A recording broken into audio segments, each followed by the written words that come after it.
Yo, what up, and welcome, sports fans, back to the Buds and Sports channel. I'm your host and one of three buddies, Doug, aka Lightning Leche, aka Little Dookie. Our other host, Spuddy McGee. What's going on? Spuddy McGee here. You know what the vibes is. And our third one, as always, Mr. Francis. Hey, what's good, everybody? We back, baby. We are back. We are back for the Week 3 recap, and what a Week 3 it was. I hope you guys had a good DraftKings day. Hope you made some money listening to the podcast and following our advice. If you did, give us a shout out in the comments. If you didn't, well, we got next week, right? we got next week. Because even my DraftKings was rough. My fantasy was up and down. So yeah, it was a weird week. I swear a lot of like backups and third strings were scoring. Right. The trick plays, the quote unquote trick plays got us. Yeah. Your lineup had to be like half solid starters and probably like half just pure flex dice roll. Yeah. It was so weird, bro. I don't even want to talk about DraftKings, honestly. Yeah, it was a weird week. I only mustered up $6. DraftKings and/or fantasy. But yeah, welcome to the Week 3 recap, and let's start off with, as we always do, with the Monday night game, Cowboys and Eagles. Fun. Hey. Yeah. There it is. Here we go. Hey, great Dallas Cowboys, baby. Hey, great home opener. That's all I can say. Usually our home openers we stink it up, or we make it closer than it needs to be. But this is a perfect home opener, I say. Yeah, usual home opener against the Eagles, like we would have struggled for some reason. We should have won the game, like we did today. Thank God we did. Yeah. I actually looked up the history between Eagles and Cowboys. And the last, I want to say, like 3 games that Eagles played at Cowboys, they've stunk it up, the Eagles. Mm-hmm. And I honestly thought this time around they were gonna like put up a game, possibly win it. But the Cowboys defense actually impressed me, bro. Like you guys have some ballers on that team.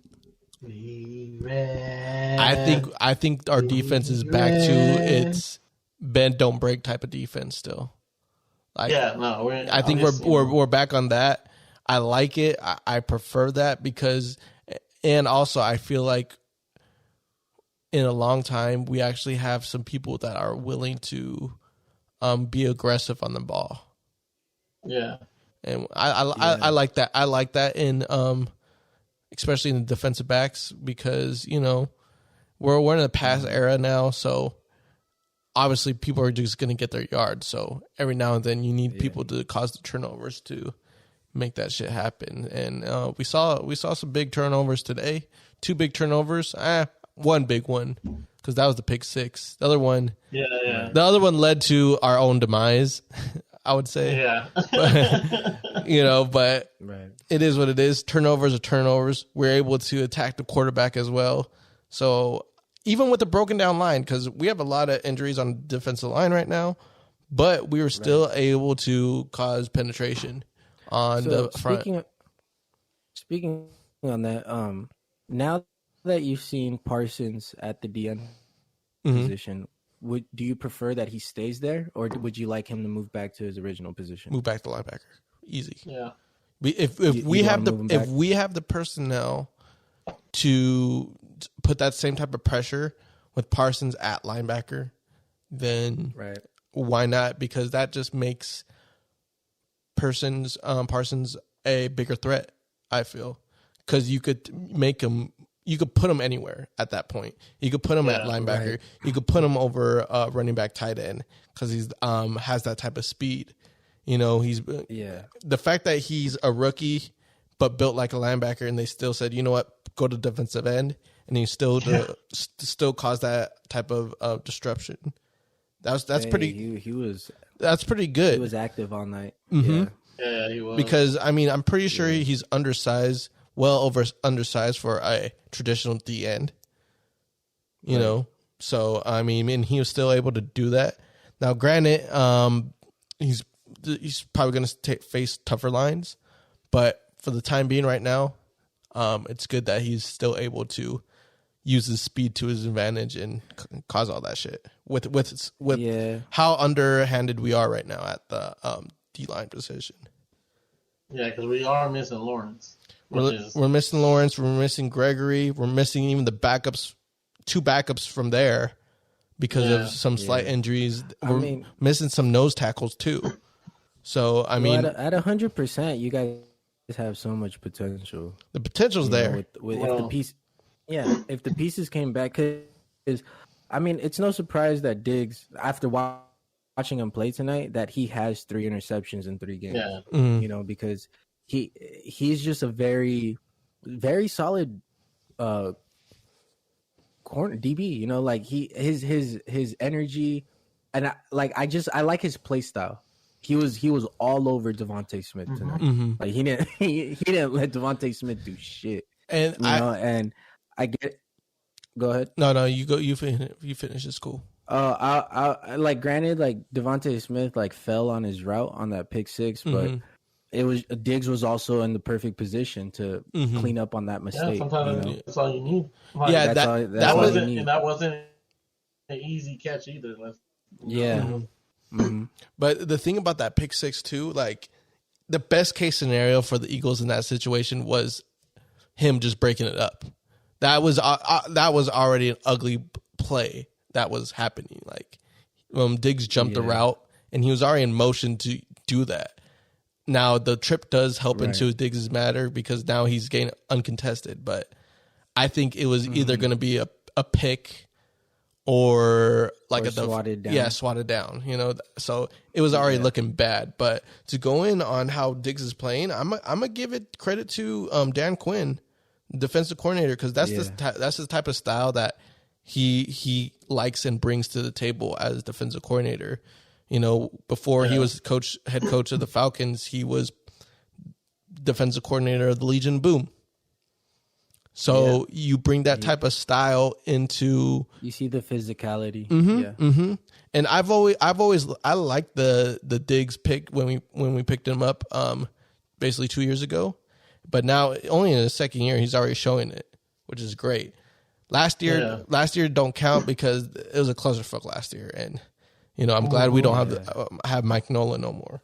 But I mean now that we got a better defensive coordinator, you start seeing the potential of actual good players. And, and some of the players that did leave last year from the defense, it sucks because I know they would have benefited from this style as well.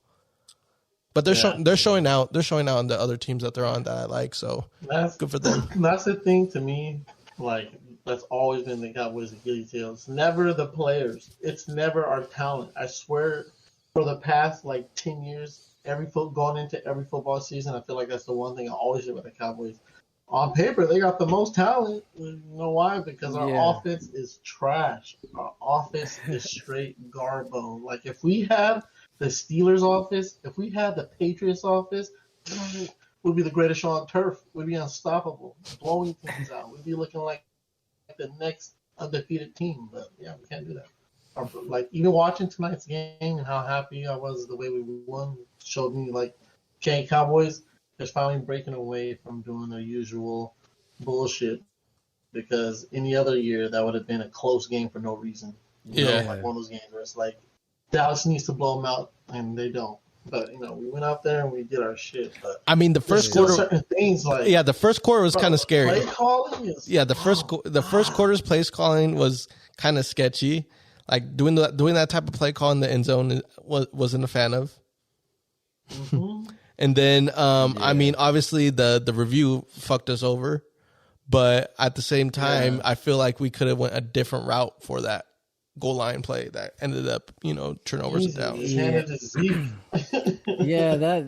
That was very odd to me that they didn't give you the touchdown there. Yeah, that was very weird.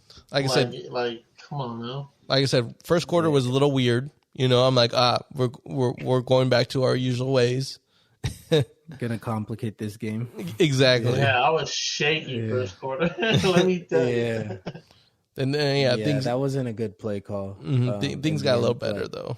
That's the good thing. But like we every even last week on the Chargers, like we won the game, but come on, like bro, we have 30-something seconds in a timeout, and you just let that run out. Like you see what Aaron Rodgers did with 30 seconds and no timeouts. Like come on, bro. Like, did you guys catch the announcers kind of giving McCarthy crap before the end of the half? Yeah. Because there was a minute left. You guys had 2 timeouts left, and you were basically stopping the Eagles and about to make them punt. But instead of McCarthy burning those timeouts to keep time on the clock for the Cowboys to score before the half ended, he just kind of let the clock run. And it was funny because you could actually see the ref like standing next to him. Like, are you? And I think the ref asked him like, "Hey, you don't want?" And McCarthy kind of like shakes his head. He's like, "No, I'm good." And I'm like, if you're gonna kick the ball off to the Eagles out the gate, coming out the second half, like why wouldn't you want an extra possession to try to score before the half ends? Hey, you want to know why? Timeouts in a minute. Hey, you want to know why? Because McCarthy is using analytics now. He's an analytic guy. He's an analytic guy now. Hey, that was the thing. That's the thing. That's been the storyline since he's got hired. Now he's using analytics now. Yada yada yada. But it's funny because now that he's using analytics, it's all going against him. And people are like, "Are you really using analytics? Or are you just talking out your ass?" And it's usually him talking out his ass.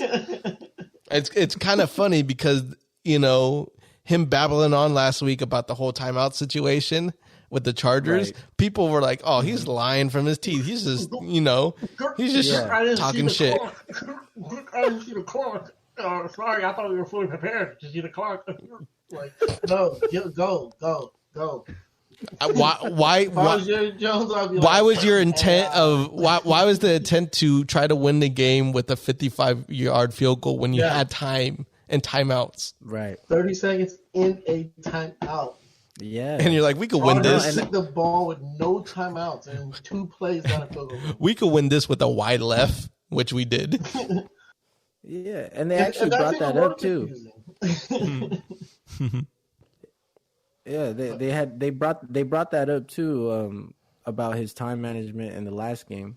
As it was unfolding, and he held on to those 2 timeouts. He didn't do anything with them. Yeah, I was just like, all right, McCarthy. All right. All right. If you you got it. Dude, Greg is missing field goals, and you want him to attempt them. You're confident in his 50-yarder. Okay? Missing extra points. Honestly, if I was owner, he would have been fired after that shit.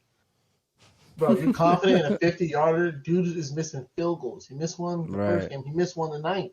Yeah, field goal. It wasn't like they were struggling to get to the 40-yard line. They were comfortably there. They could have easily called a timeout. We could have moved the ball an extra 20 yards if we wanted to, but we just casually walked up to the line. Yada yada yada. So that was probably the problem. Why everyone saw like, why are they just think they have all the time in the world? But I will say this for the play calling. I like that they stuck to the run game consistently throughout the whole game. They switched it up too. Between Tony and Zeke, they had a total of 28 carries. Like that's we got a nice really little 1-2 punch with that. Oh yeah, no, Tony Pollard is great. He has a lot of burst, and I see the potential in him. So I definitely Zeke is kind of low key on a short leash. Like the moment he starts to kind of cool off, like they're not going to hesitate to put Tony Pollard in front. Yeah, but the thing is they like I've been kind of saying with Zeke before is they've been using him a lot in blocking situations where he's the play action guy where he takes the fake handoff, then blows off whoever's trying to come in for the blitz or the unblocked defender. So that's kind of like what they're using Zeke for right now. But I mean, the last 2 games he's had really good numbers running the ball. Yeah, he almost got to He almost got to 100 yards today. He's been looking good. Yeah, and there's nothing wrong with Zeke. Even when I think he wants to block too. So I feel like Zeke's not really selfish. No, I was actually telling my pops that the other day. I was like, when I was watching the Cowboys play last week, I think it was, I was like, see, Zeke, he's not getting as much touches and he's blocking more, but like when he's on the sideline, he's pumping guys up, he's happy. I'm like, it doesn't seem like he's miserable with his role. It seems like he's cool with it. You know what I mean? Like, as long as the dubs are coming in. Like, To wrap up the Cowboys real quick, Amari Cooper back-to-back games with 5 fantasy points. If you do have Cooper. That ain't his fault though. Like you walked into that game hurt, so you're more of a decoy at that point. Yeah. So I mean, but just like now that he's kind of streaky on the bad games, just know that a big game's coming. Yeah. Once he's a little bit more healthier, he'll explode. Yeah, I think they know they're not trying to get him hit while he's still trying to heal. I mean, I think he played more of a decoy this time. Exactly. I think you put your second best defender on him, but he'll break away because they start putting Slay on CD Lamb a little bit more. So if there's an open defense, if there's an opening with Coop, they'll throw it to him like they did a few times. But like I said, they weren't trying to go Cooper's way because you saw a lot of Schultz action today too. Yeah, that's what I was looking nice. Schultz looked like Kelsey out there. Yeah. Going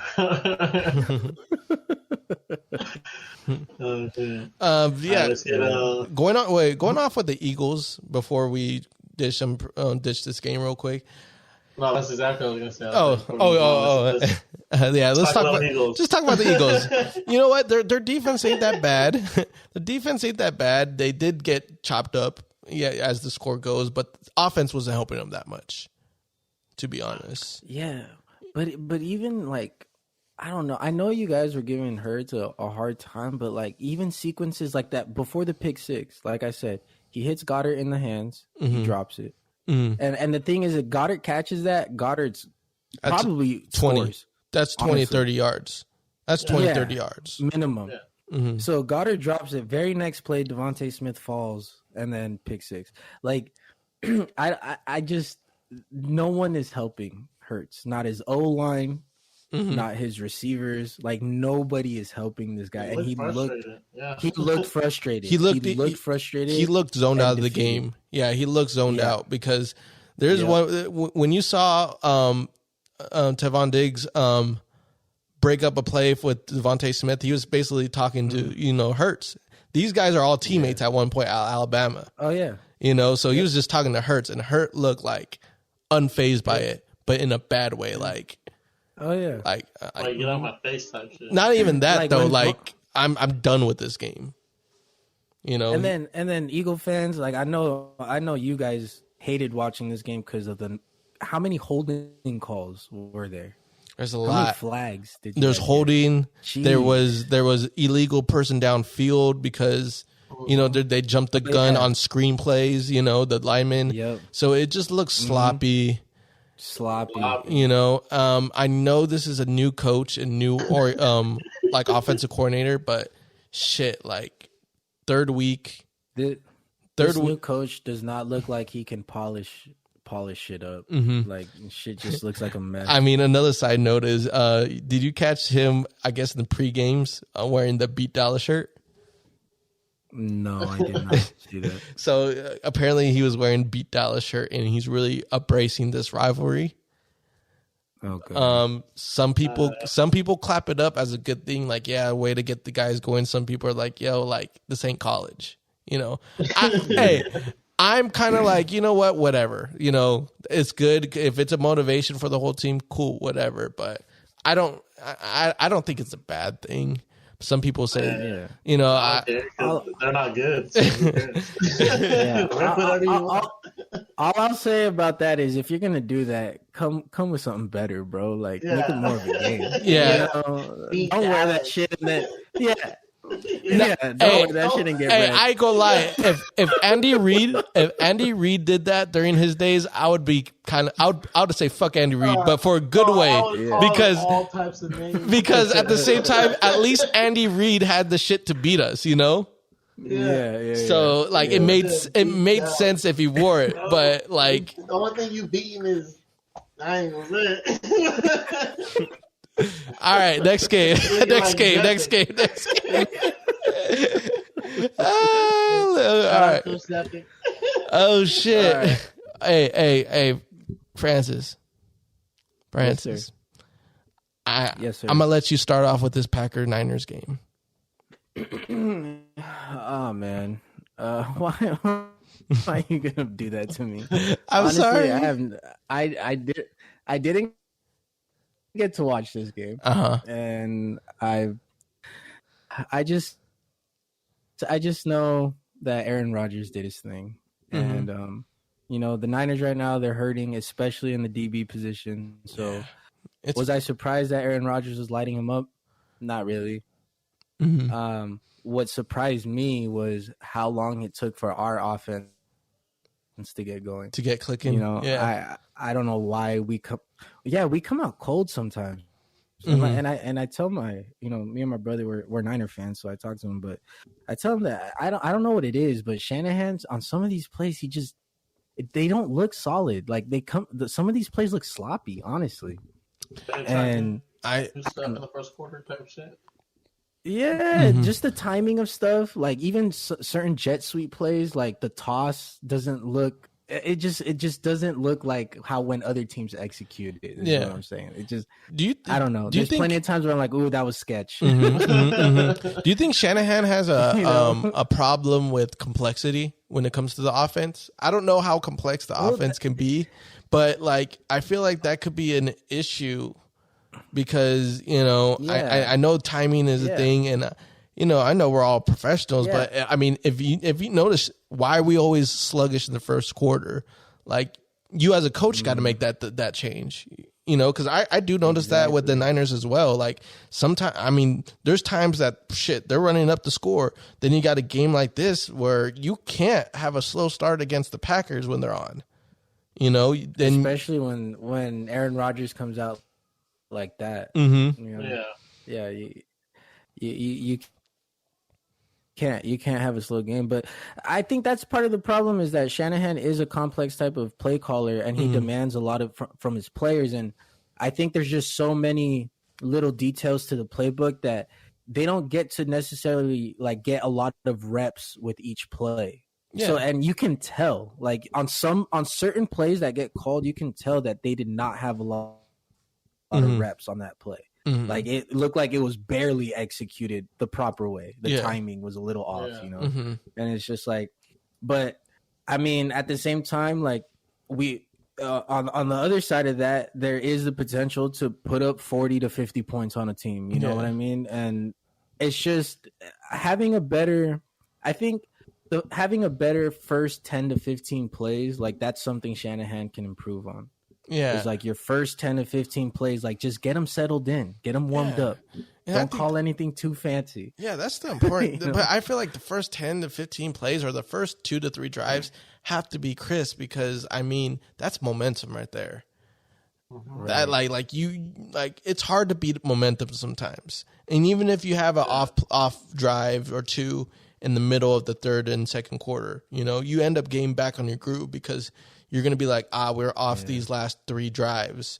Let's go back to how we were playing in the first quarter, because I know it worked, Right. So, I mean, I feel like Shanahan probably needs to tone it down, to be honest, because I get he expects a lot out of his guys, but at the same time, you got to look at yourself in the mirror. I'm okay, the guys, we're things aren't running smooth. Let's tone it down just a little bit. And I don't know if simplify it a little bit. Yeah, I don't know if it's because they don't practice it so much, because being secret, like I don't want to get scouted or some shit like that. I don't know what goes through there, but at the same time, repetition. You practice till you're perfect. So if you run plays that you haven't even ran before and you expect perfection, you're dumb. You're dumb for that. Right. You know, like for whatever reason, like when the Chiefs call a play where there's a lot of motion, or you know, there's like some fancy quick toss or shovel pass. Mm-hmm. Like for whatever reason, when the Chiefs run plays like that, it just the timing of all of it just looks way more polished. They look like they put the work. When the Niners try to run a play similar like that, it just looks so sketchy. Like at anything, I was just like, "Yo, that was not chill. That was not chill." You're not going, "Oh, that shit was clean." You're like, "Yeah." Exactly. Mm-hmm. That's the best way that I could put it. It just does not look as clean as other teams. Yeah. I mean, I watched the first half of this game, and it scared me for the Niners because I thought Packers were like, oh shit, they're gonna run the table this game, you know, the first half, because they were just, you know, they were clicking, they were pounding the ball, they're moving the ball, you know. Then the second half came and they kind of slowed down in the third quarter, and Niners, you know, started gaining the rhythm. Now I'm like, oh, okay, it's a game now. So I mean, you know, it just sucks that partially why Packers, you know, finished the job was the banged up defense, the banged up running back situation. Yeah. You know, that type of things that happen, you know. It sucks to see, especially in a game like this where, you know, both teams operate at a high level, but, you know, you definitely saw the injuries take a role into this game. Yeah, and, you know, that's the element of the game, but injuries come on, bro. You can't let Devontae Adams catch both those. Their best guy. You're not even gonna. Hey, they laid a hit on Devontae Adams that game. Fuck it. I heard. Yeah, Jimmy Ward. I heard. Yeah, Jimmy Ward. Yeah, they laid him out. And he didn't get called for a penalty though. That was crazy. I ain't gonna lie. Really? I thought that was gonna be, you know, a roughing, unsportsmanlike conduct, late hit type of shit. You know, I got a text from Martin, you know, a mutual friend of ours, and I didn't see the play. I didn't see that hit. Mm-hmm. All I know is like he texted me basically saying like your guys' L was justice for that Devontae Adams hit. And I was like, what the hell? Like apparently we had a dirty hit somewhere. Mm-hmm. But did he get taken out of the game? Like is he on concussion protocol? He came back. He came back in. Shaky. No, he came back in. He came back in. Yeah, but he was down for a minute though. Like I see. Like when they showed, like right when this play happened and he got hit, you saw, and the camera gained a close up on his eyes.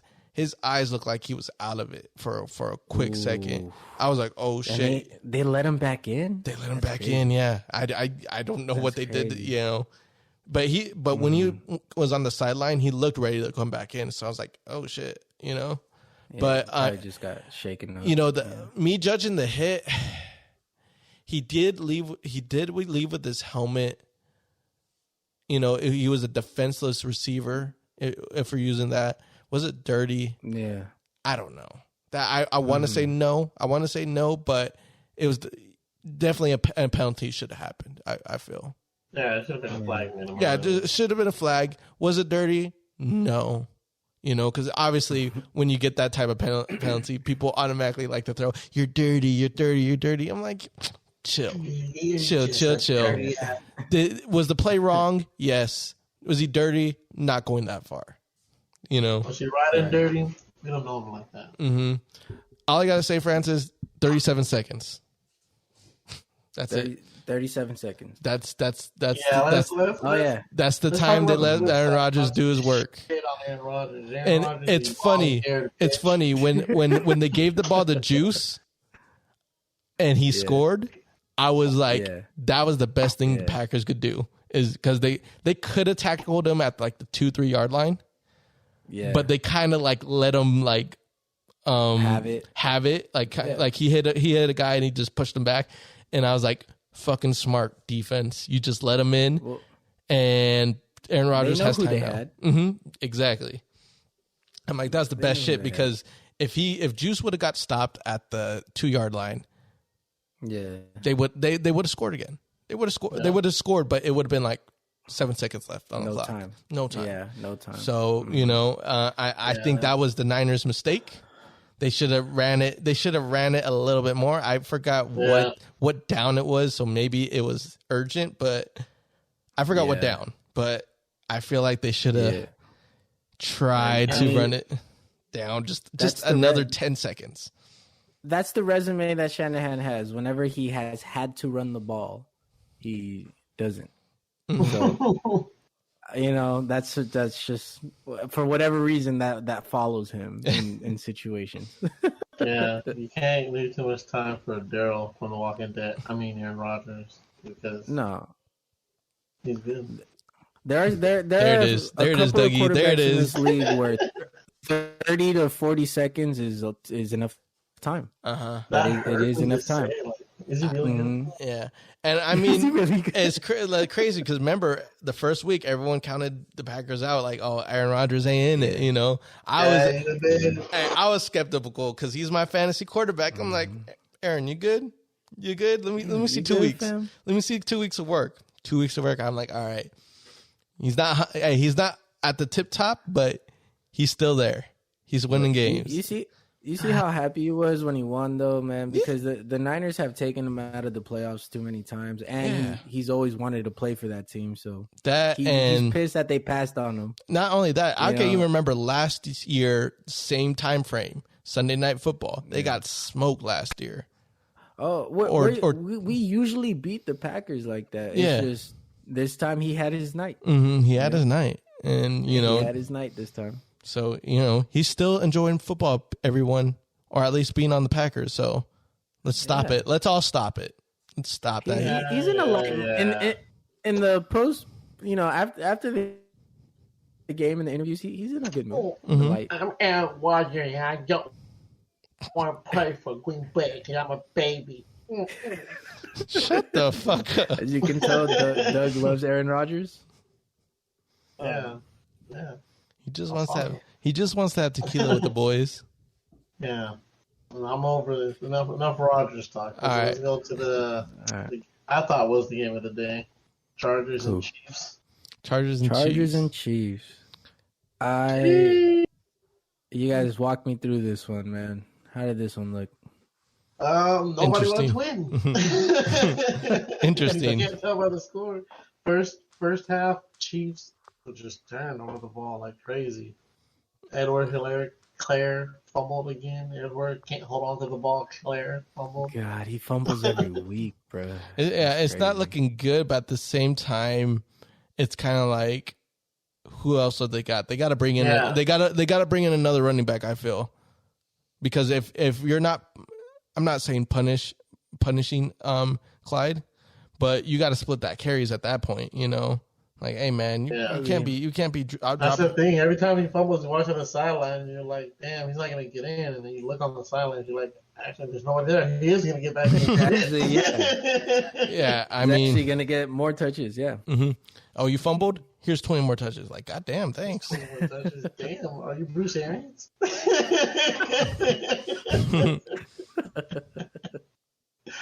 But yeah, Chiefs right now got this thing of starting off dumb slow and then getting hot. But should we be surprised? Because they did that a lot last year. They just ended up on like their thing now. They just won. That's the difference. They won a lot of the time. This year, I feel like people are figuring that out. Like, I feel like start off slow, come out hot. That's going to be the storyline of the Chiefs. That the magic ain't working as much. They're going to be in a deficit this season, and do they rise from the ashes? Is the question. I still think they're the team to beat. Obviously, they are because it's Patrick Mahomes. But I'm just saying the sluggish start is going to happen, and the question is, will they bounce back from adversity? And who knows? They might end up like a 10-7 team and barely make the playoffs. You still don't want to face that team in the playoffs, but that's how their record. That's how their record is. That might happen in the regular season. Who knows? I'm just saying. I think they'll have a better record. I'm just saying it's going to be. I think it's going to be a lot harder for them this year than any other year. I think At most, the Chiefs will have 6 losses at most, at the very most. Mm-hmm. I think they're going to end with 5, though. I think they'll end with 12-5. 12-5. Yeah, I think the Chiefs will end 12-5. Could be 11-6, but I wouldn't say 10-7. The question is do they win the division? I think so.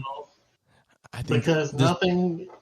Other than the Broncos, nothing the Raiders or Chargers, even though Chargers. But they play tough. Like that's the thing. I watched this game. I'm gonna go with Francis's main theory of division games, which I agree with a lot. Division games is a different beast. When Raiders last year they split.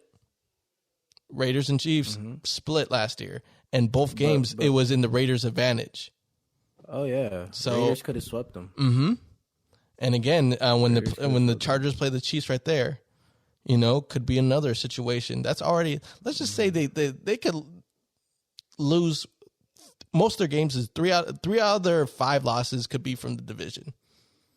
Yeah, and honestly, I think Gruden behind closed doors spends a lot of time watching the Chiefs for 2 reasons. One, their division rival, and for 2. He knows that if he wants to get to the Super Bowl, that is the team he has to. That is the team he has to get through. So, I think he spends a lot of time behind closed doors watching Chiefs film, and that's why he's able to give them the games that he get. Because when you last year, especially last year, because right now the Raiders look like a more polished team, but last year, if you stack their roster next to the Chiefs, there was no reason at all that those should have been games, let alone Raiders winning. Yeah. But Gruden just knows how to play the Chiefs. He knows how to play them. And I think I think we're gonna see more of that this year. Like these Chiefs and Raiders games this year, I think that whole division, honestly, is actually a pretty nice division to watch when they play against each other. It's just for me, like I said, we can't see I'm not worried. Like, I know they're going to lose a couple of these divisional games. Like, I agree about the whole divisional thing. It's just, to me, what it comes down to is, okay, I can see probably 3 teams making it in the playoff from this division. Honestly, I can see it. Yeah. I can see it. And like I said, in the playoffs, like what the Chargers have shown me so far, especially these past 2 games, is they can't do this shit and win in the playoffs. They score a touchdown and then it comes back because some guy wasn't in the right position, or they make a big play on 3rd down and they got to go back 5 more yards because, the last 2 games against the Cowboys and the Chiefs, my God, they're literally getting flagged for the same shit they got flagged for last game. Did you not clean that up? Did you not get on their head about that? You know what I mean? Killing themselves. Like I said, the Chiefs didn't have all these turnovers. Scores different. And it's funny. It's funny too because you should get your team to be like, hey, this is what the last coach got fired for, and the coach before that got fired for. Why is this a constant situation? Because people are going to argue, well, Chargers should have been 3-0. Well, I could argue they should have been 0-3. Because they've all that argument. You could go both ways. You could go any type of ways. Oh, they should have been 3-0. Well, they should have been 0-3 because that's how. If that's how the games are playing, then they're shooting themselves in the foot as well. So who do you blame? And depending on your logic, it could go either way. So the Chargers, the Chargers need to clean up their act because they've been doing this for too long. And I know they got the talent to do this shit, to do really good. But Chargers are nice. They just got to execute at the end of the day. Just execute.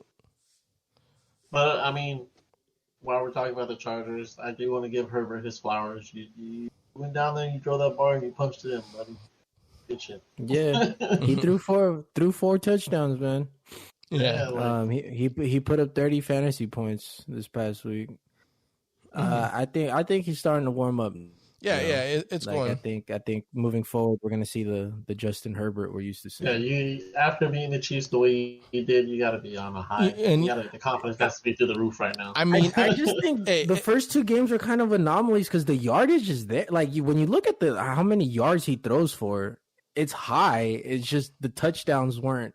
They weren't because the flags, bro. I'm telling you, the Cowboys game, they had I think a touchdown that would have gave them the lead, if I'm mistaken. Called back because of a flag. Mm-hmm. Yeah, I'm sure it's been a lot of that. Yeah, but also, I mean, you give credit to Justin Herbert because he's not relying so much on Keenan Allen. Like Keenan Allen's always going to be a security blanket, but he's involving Mike Williams now. Yeah, fucker. He's, it's good that he's using the second and third option receivers more because that's what you're supposed to do in a high-powered offense, or being such a great arm. You're supposed to involve other players other than Keenan Allen because once you doubles team Keenan Allen, where do you go to? And if you can't go for no one else, you got to. Williams looked real nice that game. Mm-hmm. Hey, that dude big too. Mm-hmm. He big. So as the weeks go on, if they keep on utilizing multiple people, I mean, they'll be a hard offense to stop. It's just clean up the penalties, diversify the ball with run and passing it other than Keenan Allen, and they're going to be a threat. They're going to be a threat. Yeah, I agree. Other than that, man, Chiefs. Yeah, to me, you guys could have been 0-3. So I understand low key like them signing Flash Gordon. To me, that's a salty sign. It could be. Fine, we'll do it. But at the same time, I think it's the Chiefs. They'll tighten it up. I don't think they go past 5 losses. But yeah, that's all I have to say about Chargers and Chiefs. All right. Well, all right. Yeah, I'm done with this game. But you done with that game? Yeah, I'm ready. All right. Up next, we could go. I mean, the next full game that I watched was the Bears and Browns game, and that game looked ugly, honestly, the whole time until like the fourth quarter hit, and then Browns broke away. They were Yeah. The Bears and Browns game was rough to watch because I felt like the Browns should have. How the Browns defense was playing, they should have ended that game in the first half. But I could have went out there and got a sack on Justin Fields. Browns defense. Hey, the defensive line with Clowney and Garrett all over fucking Justin Fields and destroying that Bears offensive line. It was hard to watch. For some reason, he looked slower. Like he was not like every time he tried to run, he just could not get away. I was like, "Damn, bro!" I think you telling me Garrett's catching you like that. Well, not just. I feel like what was happening was he was thinking a little too much on trying to like. I'm not saying stay in the pocket, but to keep the play alive type of like, oh, I'm trying to throw it rather than trying to run it. Yeah, it's kind of like what I keep on saying about Kyler Murray. He's running with confidence now. The past 2 seasons or the past 2 seasons, he would run, but it wasn't really with too much confidence. I feel. I think he just got thrown into exactly. The fire pretty much. He's not, and the thing is, I don't think he's trying to establish himself as a runner per se, but at the same time, like. If you got the wheels, dude, just use it. Use it, bro. Use it because it was a god awful offensive production by the Bears. Mm-hmm. And the thing is too, he escaped sacks. He should have had more sacks, but he escaped out of them. So what he should have done is just kind of, hey, sometimes I gotta tuck the ball in, run for some yardage, because it was rough. No one. The line wasn't helping. He couldn't throw the ball to anyone. It was rough outing for the Bears. Yeah, man. All I gotta say is Matt Nagy, watch your back, sir. Nah, Matt Nagy gotta go. He gotta go. He's gotta go. I think it's already official that he'll be gone by the end of the season. It's whether sooner. Do it now. Sooner, you know. Do it. Because do it now before you. They're already thinking about, should we start Fields, Dalton, or Foles? And in my head, I'm like, that has nothing to do with is it. An option? Foles, yeah. So they're really thinking about which person do we start. And I really think that's not the problem, you dumb fucks. It's really not the problem. You need to go with the basic type of line scheme and perform it, because if you guys can't even block, what makes you think Foles or Dalton going to do any better? Yeah. You know? Literally. You see what happened to Dalton? He's hurt. He's highlighted. Yeah. Mm-hmm. That's what's going to happen to Foles. Yeah, that's why I'm because apparently they made a big deal because they caught not really audio, but like him Foles mouthing to Dalton that the offense ain't working. So you know how the media is going to make this into some big headline into the next week. So apparently he was talking it towards like Matt Nagy. So, but at the same time, I'm like, it's not going to work, because it doesn't matter what quarterback you plug in if they can't hold their blocks. Hasn't Foles was there last season, correct? Yeah, and he got injured. Okay, Foles actually commented on the offense last season as well. Mm-hmm. Like Foles has low-key openly criticized Matt Nagy 2 seasons in a row now. Mm-hmm. But it's funny because I feel like that's the reason why he's not playing at all. Yeah. And that's why they got Andy Dalton. Because it's like, wait, why are you getting Andy Dalton when you got Foles? You know? Yeah, they're the same thing. Matt Nagy doesn't know what he's doing, bro. He has no idea what he's doing. He's got to go. I honestly think he'll be out by week 6. Oh, hopefully so. Damn, you're generous. Very generous. I am very generous because I was gonna say next if they play, I don't know who they play this next coming week, but if they lose against this week, I won't be surprised that if he gets let go. That's what I'm saying.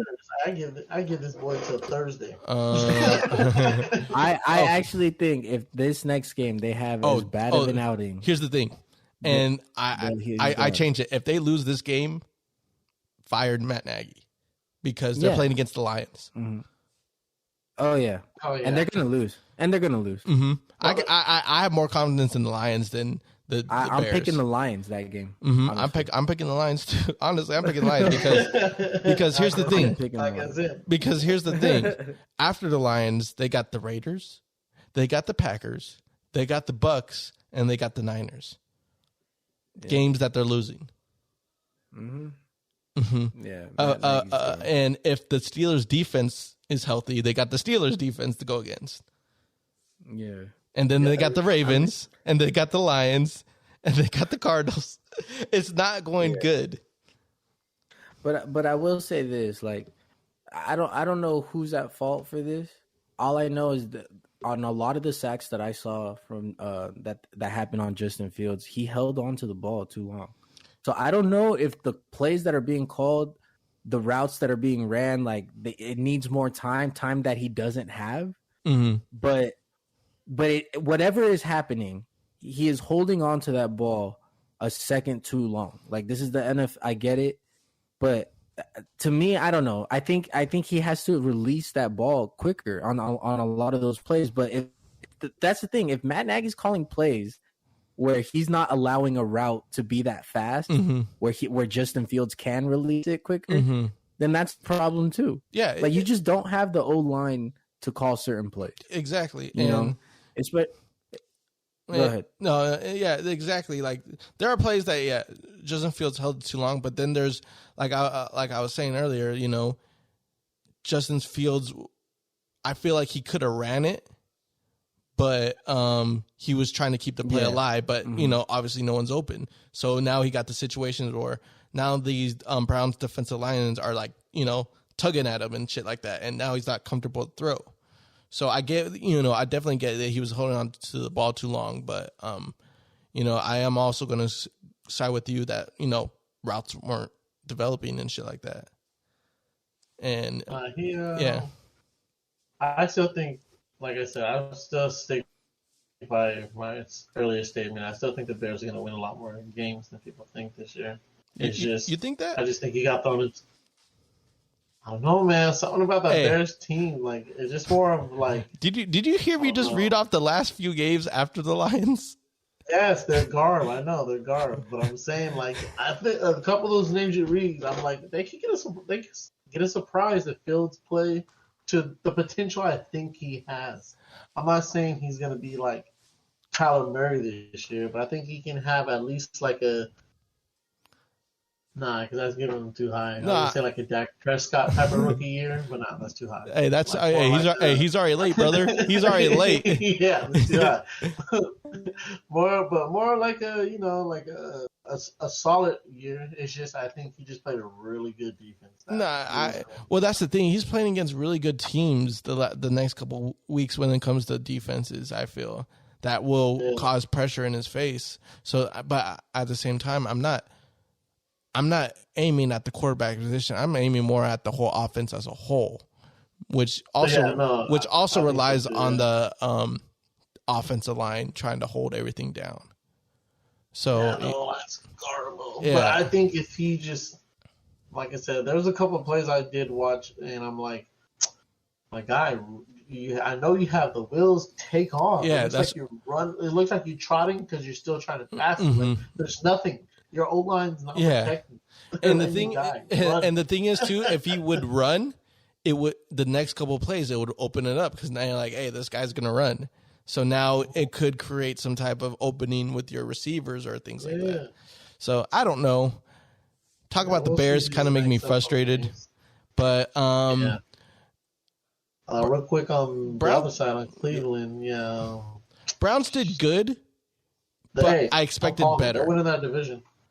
I expected better from the Browns, to be honest. But the Browns are the Browns to me. Yeah, I mean, the running game is still cool. I think, they are definitely still a run-heavy team. But there's some there's some plays, Baker, I'm like, yo, my guy, like, you had that throw. You need to connect that throw. I think that's why, to me, they're going to win their division, mainly because of the style they have. It's like, Baker, you miss throws during the game, but like you make the ones that we need you to make here and there, because to me the Browns are like, hey Baker, we just need you to not make the mistakes. You got Chubb, Kareem Hunt, hell, we even have Felton out there. Baker Mayfield is Tim Tebow 2.0. Like just Baker Mayfield is a better Tim Tebow to me. Yeah. Yeah. Whoa. Damn. I don't know about Tim. Hey, come on. Come on, man. Hey, he's like a better Blake Bortles. That was a little better, but how's that a little better? I don't know, man. Like, I think we're flaming Baker a little too hard too early. Like, I still need. I'm saying is though, it's hard to tell. It's hard to tell because he has a lot of talent around him. He does. He's good. I just don't think he's that guy. I know there's some throws where he chucks it up and it's there, but then there's the throws where the guy has space and all you got to do is put some touch into it and you hella overthrow. Yeah. I saw a few throws like that this game where it could have completely the game would have been done. But this, it was the fourth quarter too, and the Bears, if some miraculous reason they came back, it could have happened because it was by the fourth quarter when it started, it was 14-6. That's 13-6. Wow. So that's why I'm like, Browns didn't really put it away until fourth quarter. Exactly. That's why I'm like, yo, it was kind of rough because the Browns should have put the Bears away early, but they didn't. Yeah. So I'm like, come on, I know the receiving core is a little gimpy, but at the same time, you had some type of threats in there to score. You know, whenever I watch Baker play, like that's the one thing about him. Like he's like he makes a play where you're like, damn, okay, Baker, I see you. Mm-hmm. Then he does another play where you're like, bro, you hella missed that. I guess every time I watch him play, he has those plays. Every time I'm like, bro, yeah. I guess what I'm trying by a mile, dog. I guess what I'm trying to say is when they're in the driver's seat, they don't know how to put it away. But when they're playing neck and neck with the team, they could go neck and neck. But like against like a Bears team like that, they should have put away this game in the first quarter. But they kind of just let them. You know, there's some type of chance. I mean, yeah. I think some of it too is the play calling, because there's times where like just like this game, like you guys are up, like why are you and Kareem Hunt's running nice, Chubb's running nice, like why aren't you guys just running it? Like what do you keep trying to force these like big pass plays? Like I know you got Odell back, I know you got Landry when he's healthy, I know you guys got Higgins there, I know there's another guy there who's speedy. You know, I know you guys got these receivers you want to use, but come on, like you're already up. Kareem Hunt's getting like every time I watch him like 8 yards every run. Like you just keep hitting the ball. You guys keep fucking around and throwing, and then next thing you know, clock stops. You know, you don't get the first down with you off, and like Steven said, now we're in the fourth quarter, and it's still a game against a Bears team that's starved. Yeah, nah, I feel that. Yeah, the Browns. I agree with what Steven said. They can go toe to toe with someone, but the moment they have a lead and try to, or the moment you expect them to put away a game, they're not going to do that for you. Nah, like you know what I mean. They're not that polished yet, but you want to respect them. Yeah. Real quickly before we get into this 2-minute drill, I just want to touch on one game. Tampa Bay and the Rams. I want to talk about this game because Rams are going to the Super Bowl. Is that how you feel? Whoa. Is that how you feel? Whoa. I feel, bro. Rams are going to the Super Bowl. Hey. Like, if they can beat the Cowboys in the Western. In the NFC. Yeah, whoa. But right. Save it for the hot takes. Okay. Yeah. Save that for next week, brother. Their defense is looking like, from what I see in this game, their defense is looking hella nice, which we already knew they had nice defense. Mm-hmm. I don't know, like just watching this offense, I'm like, damn, Stafford really was the missing piece. Like, Goff, you really are garbage. And because there's a guy that's able to make throws, you know? Yeah, because even in the first quarter, like Stafford was looking like Goff a little because he was missing throws. Like I said, there was Deshaun Jackson got open like 2 or 3 times just on a straight Hail Mary, and Goff underthrew him. Missed Kupp and Woods a little bit, but like once he shook off those nerves, it was over. Like hey, playing against a great defense though too. Like, you gotta understand, they're playing against a great defense. Yeah, and that's what I'm saying, bro. Like they dropped 34 on Tampa's defense. Because if you switch it to Goff, Cowboys dropped the if you put Goff in that situation, man, I feel like we get a different outcome in the game. Oh yeah, for sure. 24-13. All I gotta say is one name, man. Cooper Kupp. Cooper motherfucking Kupp. Cooper Kupp. Second Kupp. Welcome to the Hall of Fame for NFL Fantasy 2021, because you're gonna run up the scoreboard this year. Man, hey, I've been praising this man. He runs nice ass routes. Nice routes. The boy just does his job and says, I just run my routes, go in my place, score touchdowns. Yeah, I think the Rams, and the reason I say they showed me something, the reason I'm so high on them right now is because I watched a lot of this game, and Tampa Bay, like, they're a solid team. They're the Super Bowl champs. Like, they're good. Like, you know, the first 2 games they showed like they haven't lost a step. It's just, damn, I really think that Rams team is that good. But if it showed you, if you pressure Brady, things don't happen so crisp for them. So the key is just to, you know, if you could penetrate the offensive line, you have a chance. If you That's can't, always been the formula. It's always been the formula, but I feel like teams just have to focus on it though. You know, and not just that, Brady doesn't have the blessing of a Belichick defensive mind that can shut down a Rams offense if they see each other. You know, now he relies on whoever their defensive coordinator is, and it's not Belichick. You know, so if you run into a high-powered offense like the Rams, they're gonna get their points. Exactly, it doesn't matter. It doesn't matter what if you are the number one defense. If it ain't a Belichick mind, they're gonna score. They're gonna have their way. They're gonna score. Because I'm not saying anything for the Bucs defense. You know, some injuries have happened for them, but at the same time, like, you know, you got to stop the Rams offense. But if you can't, then, you know, and if you can't stop the Rams offense, they're gonna be scoring all day, as you can see. Exactly, all day. You know, But yeah, it was a good game. I enjoyed that game. You know, McVay, Stafford's their relationship. I mean, apparently they're best friends because they're the same age. You know? which is a crazy thing. Your head coach and quarterback are. I mean, I've heard that they were buddies in the same area, and right. You know, of course they're best friends. He's like, "Oh my God, you're not golf." I'm like, you just you don't know what I have to deal with these guys. No, it's funny because I on my computer they show the preview video, and there's McVay and like Stafford like low-key about to dap each other up like homies. Oh my gosh! So it's really like a match. Yeah, it's a match we didn't have enough. All right, let's get into this quick 2-minute drill. Wrap up the rest of these games that we didn't talk about. Started off with Washington football team in Buffalo. They got spanked 43-21. Yep, but Bills offense looking like last year. Bills Mafia looking like last year with this one.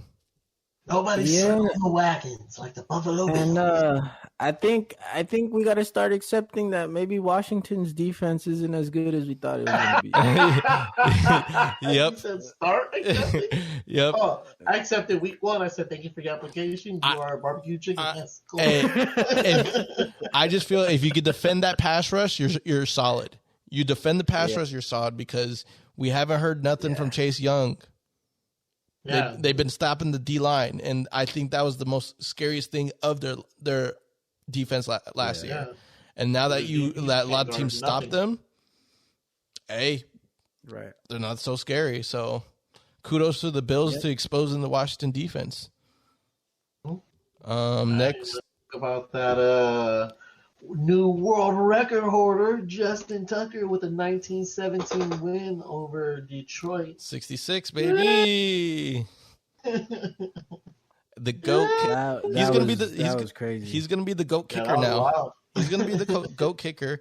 I know. He is the GOAT kicker. I know, but I'm just saying, like Adam Vinatieri was that boy because he's played for so long. But now, I know he was just in the league, but Justin Tucker's just gonna take it real quick. It's not gonna last long. Just real quick, you know, just to put it in the perfect words. If anyone was going to make that, it would be Justin Tucker. If anyone was going to lose like that, it would be the Lions. And that's that. that's the comment. That's the tweet. That's everything. Perfect quick wrap-up summary of that game. Next, we have Arizona Cardinals taking on the Jacksonville Jags, and they put a scary spanking on them, 31-19, because we thought it was going to be the egg until Jaguar said, "No, I'll lay the egg." Yeah, the first the first half, or everyone's like, you know, Cardinals kind of sluggish, kind of things are not in motion. But then the pick six happened, and they're like, okay, back to normal. Yeah, the Cardinals like, the garbage. Yeah. So I mean, he didn't have the game I thought he was. The running backs actually got involved this game. Man, I was almost right about Chase Edmonds. He fell down at the half-yard line. I was sad, man. That was it. Yeah, but he'll score next game. Yeah, he'll score next game. Jags. Jets and Broncos. You're one more L away from becoming Giants Falcons territory. I'll tell you that much. Oh, I put them. I locked them in there. Oh, you on are the confirmed list. Okay. They're in the confirmed list. Yeah. Congratulations, Jacksonville. Yeah. Confirmed. All right, let's get to my boy J-Bo. New Orleans 28, New England 13. J-Bo got the dub today. Mm-hmm. Yesterday. Yeah. The most unpredictable man in the league, Jameis Winston. Mm-hmm. And real quick, let me rip this New England Patriots team because you guys are some fucks with a capital F. Because if you had Cam Newton on your team, you'd at least be competing. You guys aren't even competitive. You're losing to J-Bo, holding the ball up, fucking throwing it, and then you're losing like that. You're not even competitive. I also think. Hey, I also think, you know what? This offense just needs to get a rehab because it's just not working. It's not. You know, this is another season, 2 years in a row that the offense is just stale. You know, when I look at the Patriots offense, it honestly gives me Eagles vibes. Like there's just nothing exciting on offense. Nothing. Mm-hmm. And they're already saying that with Cam, but they're like, well, if we get our quarterback, it will change. Nothing has changed. Nothing has changed. Just say you didn't want Cam. Y'all are stale with Mac Jones or with Cam Newton. Now I'm looking at the offensive coordinator like, the fuck are you doing? What are you doing? Because now it's showing that, you know what? It wasn't Cam, you dumb fuck. It wasn't. It's you. Pick better plays. All I'm saying is Mac Jones threw 51 times and couldn't get to 300 yards. So you should at least be flirting with 400 if you're throwing 50. But 270? Yeah. 270? Yikes. You know, Belichick, you got to put your hand. I know you're a defensive coach, but you gotta talk to your offensive coordinator. Is it McDaniels still? Fix it. Is it McDaniels still? Josh McDaniels? Yeah. Shit. Yeah, he knows better. Yeah. How we talking? All right, then next on our list we have the Dookie game of the week, the Atlanta Falcons versus the New York Giants. 17-14 win, and my computer right now that I'm looking at has the headline of why the Falcons' belief carried them to a Week 3 win. You had to believe to beat the Giants? You need to believe? Oh, man. I'm so glad I'm not on video, bro. I'm rubbing my eyes so hard. Honestly, I'm ready to say next on this game. All right, next game. Real quick. Who ends the season with more wins, Atlanta or Giants? They tie for being the most garbage team. They tie. Move on. They both have the same number of wins. All right. The next game to me was the most surprising. We have Cincinnati versus Pittsburgh. 24-10. Cincinnati gets the win. I mean, Mr. Francis called it. Steelers defense banged up. You did. And I didn't try to make it a surprise. It was a division game. Mm-hmm. Pittsburgh is banged up. And not just banged up, but TJ Watt is not playing. Was not playing. And the heart and soul of that defense right now. That's a difference. Like I said, guys. Watch how the Steelers played and what type of team they were before TJ Watt left with an injury, and then from the moment he steps off the field, the Steeler team has not been the same. Yeah. Like they've literally been garbage. Like you put up 10 points against the Bengals. It's just an entirely different vibe. And honestly, Roethlisberger's showing his age. Mm-hmm. And with TJ, as long as TJ Watt's not playing, the Steelers are not going to win a lot of games. They're not. I'm not confident on them at all because, you know, and it's true with a lot of defenses. When you take out the head of the defense, everyone is kind of scrambling at that point because it's a different play caller in that huddle, and they just don't know the mojo and how everything works. You know, you're basically you're taking out the quarterback of the defense, and I feel like sometimes that's just as bad as having a backup quarterback in. Yeah. Like I think I put TJ Watt right there with how I feel about Nick Bosa. And the way they describe Nick Bosa is he's a cheat code. And that's the thing with these type of players. It does feel like a cheat code because they do have the ability to kill a play, and your job is done. Your job is like they're like, all right, that play's done next. You know what I mean? Like, and they did it all by themselves. You didn't have to do shit. So not only are you saving energy, right? But it's literally just making your job easier. And yeah, with TJ Watt not there, you don't get that effect, and you're working overtime. Yeah. OT. As far as the Bengals, I want to hear the front office now. Yeah, we told you we needed to get Chase because he needs another receiver. No, go get a line. Yeah, get a line. No, seriously though, because Joe Burrow shows me you give him time, you give him a pocket, he can deliver those throws that you need him. Yeah. He'll hit him. He'll hit him, and he did that game. He did that game. And then Joe Mixon, your closer. Ooh, that's nice. Yes, that's nice. Yeah. So Bengals, they're on the right path. They need to keep hitting on the next few moves that they make. Yeah.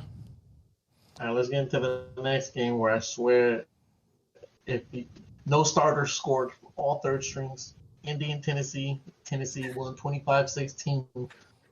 The score was 20-something. I forgot. It was not 25, but it was 20-something. I look at my phone. Julio, no touchdown. AJ Brown, Derrick Henry, no touchdown. Who?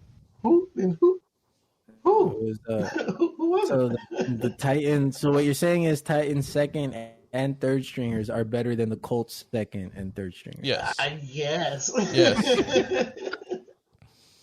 Yeah. I mean, you're looking. That must have been a boring game, honestly. You know what? It's kind of a rough game because you got the Colts that are banged up on both sides of the ball, and you just don't know what direction they're going in. And then you got probably the AFC South champions in the Titans, because South is a weak division, and Titans I think are just built on the run still, even with Julio.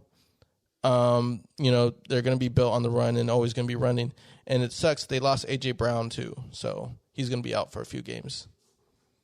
Yeah, it's big if you guys have Julio on your fantasy. As far as Colts go, man, I tried my hardest this year to avoid a Ronald Jones Fournette situation. And here I am the next year in a same situation with Taylor and Hines. I don't have Taylor, but Hines is it depends how the game goes. Like, if they want to run power football, it's going to be Taylor, and Taylor's going to be playing all game. If they're playing from behind, they're like, hey, throw. Hines is going to get in there and do his thing. And I actually, going back to, I think it was the very first episode we ever recorded, we talked about that situation. When we were talking about our favorite backs coming into the season, you had mentioned Taylor as, sneaking into the top 5. But we kind of brought up the fact that Hines was there, and it was more of a committee thing, and that's what you're seeing right now. And like, who knows? Maybe like towards the end of the season, it'll happen like last year, where the second half of the season, Taylor was, he took most of the work. But right now, Colts are sitting at 0-3 in an offense that looks very stale, and I don't know. Their season is in trouble right now, so. I don't know what they're gonna do. That's popcorn's the win, though. You got back out there, my guy. Hey, kudos for him with 2 sprained ankles. Kudos to him, but hey, you ain't gonna get a win like that, my guy. So I suggest you wait until you're better with both legs, because it's one thing. It's one thing running on one leg. It's another thing running on no legs. Yeah. So that's why I'm like, my God, like, was drugged up. They asked him at the end of the game, "What's your name?" He said, "Batman." Like, bro, he hides a kite, dog.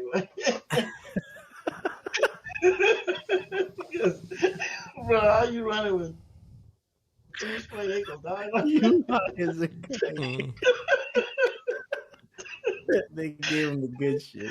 And that's where we segue to our next game, as we're going to talk about the Mile High City Denver Broncos, and Teddy Two Gloves putting the beating on the New York Jets, 26-0. Beating a team they're supposed to. Broncos. Beating a team you're supposed to. Broncos team. Decisively, no questions asked. You know, people are like, well, they played no competition. I'm like, well, yeah, I'm going to give you guys that. They're beating them how they should. They're beating them how they should. They're building up confidence with both running and passing. So what more? They're playing smart. They're playing smart football right now. I have no problem. They didn't beat a good team. We know they didn't beat a good team. They won 26-0. No questions asked. So, like, to those people, like, are you going to keep the same energy with the Baltimore Ravens barely beating the Lions? You know what I mean? Like, are we, you know, so can we say that the Ravens are trash? Because they barely did that. Yeah. Trash, I said they're not winning the division. I'm all over the Browns. Yeah. Yeah? You think the Browns are taking it? Oh, yeah, for sure. Yeah, Broncos, I think they're playing smart football. They're not. But yes, Broncos look nice. Yeah, they're just playing how they're supposed to from the season they played last year and all the injuries they had. And, you know, just also with COVID, because COVID hit them pretty hard where they had to have a receiver as a QB. We always got to remember that one. You know, but like their season wasn't the best last year. And then they had injuries and things like that. They got injuries again, but they are playing a lot better. And they're adjusting to their injuries. So they keep it up. Yeah. You know, I know they're comfortable with Teddy Two Glove. So I feel like they're going to surprise a lot of people even when they start playing harder teams. I feel like that fit for him last year in Carolina wasn't it. I feel like he's in a good position right now with the Broncos. Yeah. This is the fit for him. Totally agree. Let's round out with these last two games. We got the Raiders and Dolphins. Overtime again for the Raiders. Pulled out another dub. Raiders. Raiders love overtime, man. They play to the competition. I'm telling you, it doesn't matter who they play. They play to the competition. Yeah, Raiders should have handled this pretty well against, you know, a backup quarterback. But remember I said, hey, Jacoby Brissett ain't a scrub.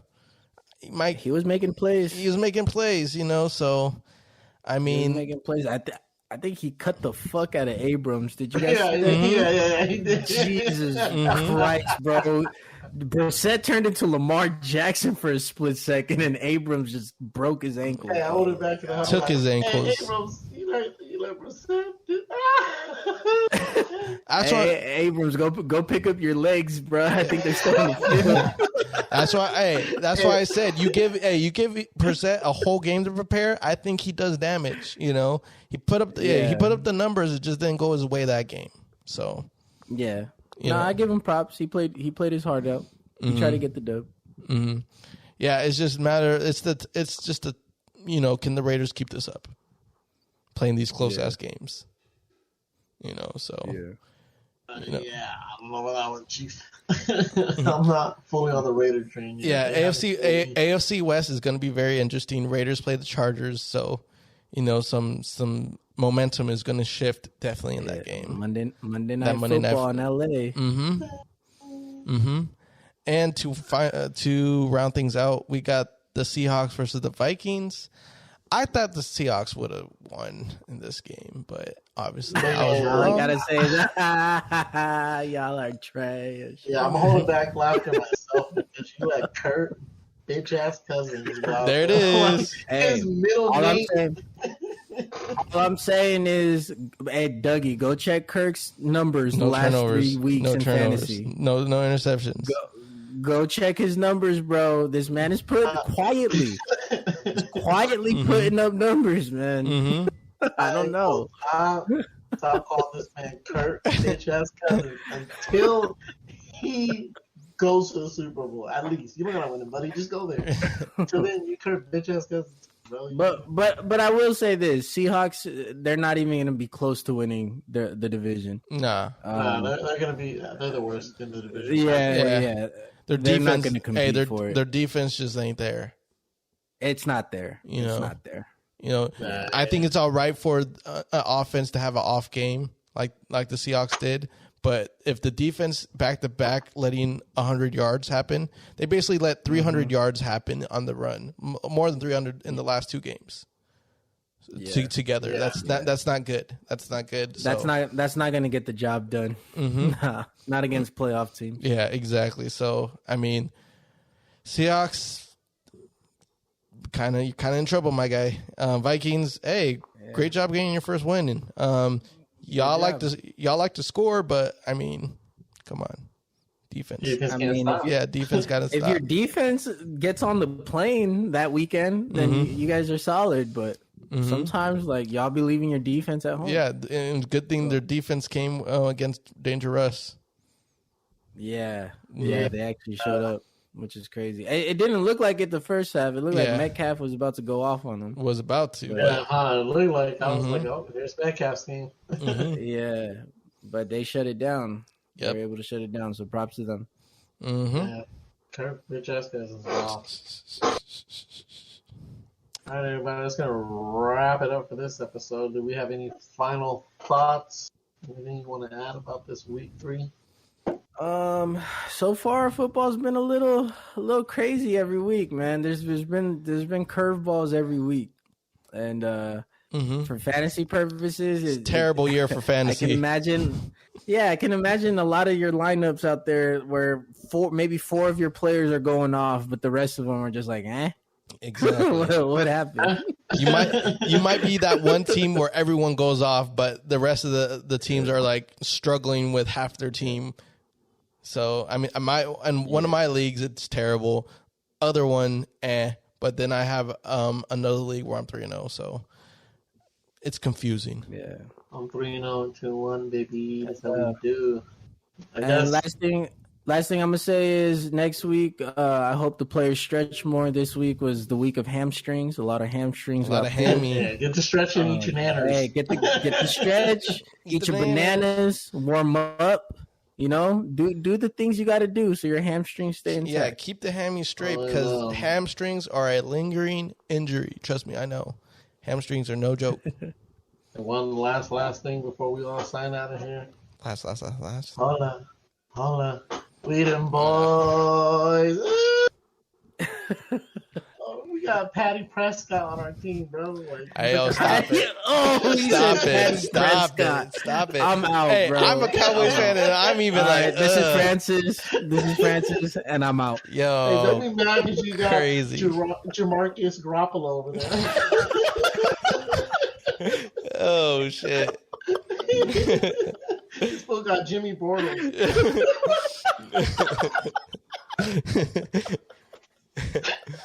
Crazy. All right. I'm Spuddy McGee. Go ahead and subscribe and look us up. And I'm out. This ridiculous ass motherfucker. Yeah. He says Patty Prescott one more time. I'm not coming back to the show. New host. I already know what it is, man. Follow us on all your favorite podcast listening services, whatever that may be. We are on it. Just look up Button Sports. We are also on social media. Make sure you guys hit us up on Instagram, Twitter, YouTube. We are on there, Button Sports, like always. This is your boy, Lightning Leche, and I'm out. Peace.